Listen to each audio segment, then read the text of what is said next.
आज हम लोग इकोनॉमिक्स का एक चैप्टर का एक प्रश्न आप लोग के सामने सोल्व करेंगे और समझाएंगे। वित्तीय संस्थान, वित्तीय संस्थान क्या है? प्रश्न आता है, बहुत सुंदर प्रश्न है। ये हर जगह पूछता है, मैट्रिक, इंटर, बीए, एमए में भी प्रश्न पूछता है। उसका लेवल बढ़ते जाता है। तो हम सरल शब्दों में आप लोग को समझाएंगे कि वित्तीय संस्थान है क्या।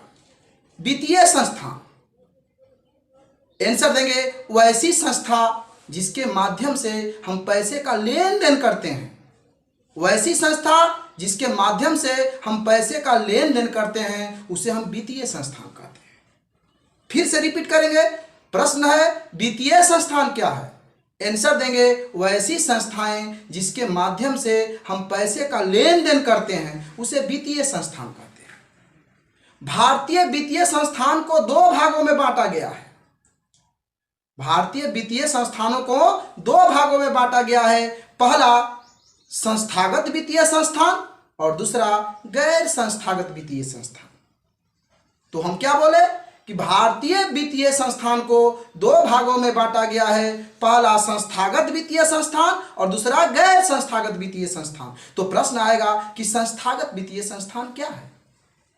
वैसी संस्था जो सरकार के द्वारा संचालित किया जाता है, वैसी संस्था जो सरकार संचालित करता है उसे वित्तीय संस्थान कहते हैं। अर्थात जब कोई आम नागरिक सरकार से कर्ज लेता है, सरकार के माध्यम से कर्ज लेता है, तब उसे हम वित्तीय संस्थान कहते हैं। सरकार जब उसका संचालन करता है तब उसे वित्तीय संस्थान कहते हैं। जैसे बैंक, प्राइवेट बैंक या सरकारी बैंक, यह जो निजीकरण बैंक होती है यह वित्तीय संस्थान है, लेकिन इसे संस्थागत वित्तीय संस्थान कहते हैं। जैसे FDI bank, RBI bank, SBI bank, इसके माध्यम से जो हम पैसे का लेन देन करते हैं यह संस्थागत वित्तीय संस्थान है। तो आप समझे कि संस्थागत वित्तीय संस्थान क्या है? तो जो सरकार संचालित करती है उसे संस्थागत वित्तीय संस्थान कहते हैं। तो गैर संस्थागत वित्तीय संस्थान क्या है?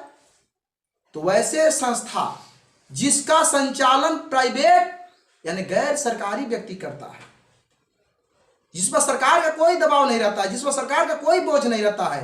अर्थात हम बोलेंगे कि गैर संस्थागत वित्तीय संस्थान क्या है? जब कोई आम नागरिक पैसे का लेन देन किसी प्राइवेट सेक्टर जैसे सेठ, साहूकार, गांव के राजा, महाजन इत्यादि से पैसे का लेन देन करता है उसे गैर संस्थागत वित्तीय संस्थान कहते हैं।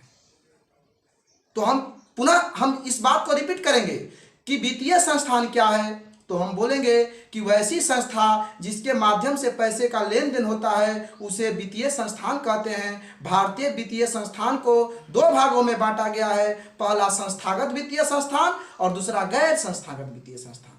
तो जिस संस्था का संचालन सरकार के द्वारा होती है उसे संस्थागत वित्तीय संस्थान कहते हैं, और जिस संस्था का संचालन प्राइवेट आदमी, सेठ, साहूकार के द्वारा होती है उसे गैर संस्थागत वित्तीय संस्थान कहते हैं। अगला टॉपिक में हम आपको सूक्ष्म वित्तीय संस्थान के बारे में बताएंगे।